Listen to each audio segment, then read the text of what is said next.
Pemirsa, agar tenaga kerja lokal dan peserta pelatihan Disnaker Kota Prabu Mulih bisa terserap maksimal di dunia kerja. Setiap minggu sebanyak 5 HRD perusahaan swasta dipanggil ke Disnaker untuk menanyakan kebutuhan perusahaan terkait tenaga kerja.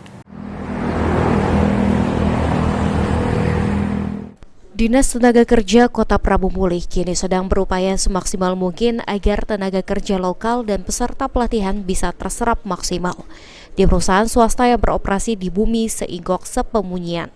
Sanjay Yunus, Kadisnaker Kota Prabu Mulih mengaku, sesuai arahan wali kota terkait pengurangan pengangguran, pihaknya telah berkoordinasi dengan sejumlah perusahaan agar pemenuhan kebutuhan tenaga kerjanya bisa diambil dari peserta pelatihan. Selain itu, Sanjay mengatakan, setiap minggu sekitar 5 HRD perusahaan diundang ke Disnaker untuk menanyakan kebutuhan tenaga kerja.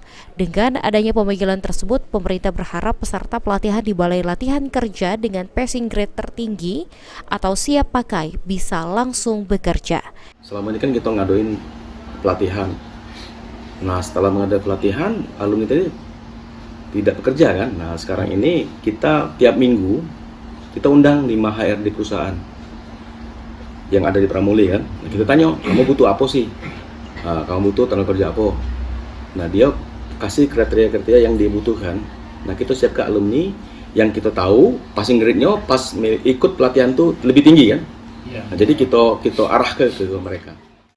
Berdasarkan data Dinas Tenaga Kerja Kota Prabu Mulih, perusahaan manufaktur paling banyak beroperasi di Prabu Mulih, sehingga tenaga kerja yang banyak dibutuhkan diantaranya dari pelatihan bubut, las dan otomotif. Sampai saat ini tercatat sudah 40 alumni pelatihan Disnaker yang melapor diterima di dunia kerja.